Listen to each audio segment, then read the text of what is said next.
उड़ीसा में एक स्थान है टोटा गोपीनाथ। कौन से? तो वहां के जो पुजारी जी थे वो सेवा करते करते उनकी कमर झुक गई, और जैसी कमर झुकी तो अब वो ठाकुर जी को चंदन लगाते तो माथे की जगह नाक पे लग जाता, आंख पे लग जाता, गाल पे लग जाता, होठ पे लग जाता। दर्शनार्थी बोलते, पुजारी जी देखो, गोपीनाथ जी की आंख पे चंदन लगा दिया आपने, गाल पे लगा दिया, मुंह पे लगा दिया। उनको बड़ी पीड़ा होती। मन में सोचने लगे, अब एक काम करता हूं कि मैं एक पुजारी रख लेता हूं, मुझसे तो सेवा उतनी, कमर झुक गई मेरी। पुजारी जी जैसे ही मंदिर में आए और सेवा के लिए प्रस्तुत हुए, एक दिन की सेवा पुजारी जी ने कर दी।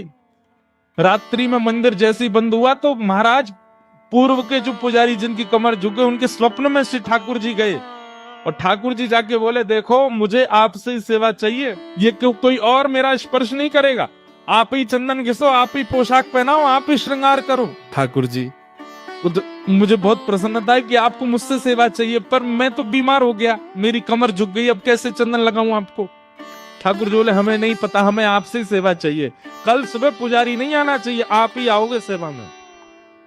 बेचारे प्रसन्न भी हो रहे थे पर रो भी रहे थे।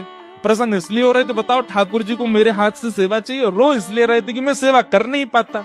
दूसरे दिन स्नान करके मंगला में जैसे ही मंदिर में प्रवेश किया तो क्या देखा, तो जैसे हम बैठे हैं सुख आसन में, ठाकुर जी नीचे ही बैठ गए, बोले लो हम भी बैठ गए, अब करो हमारी सेवा।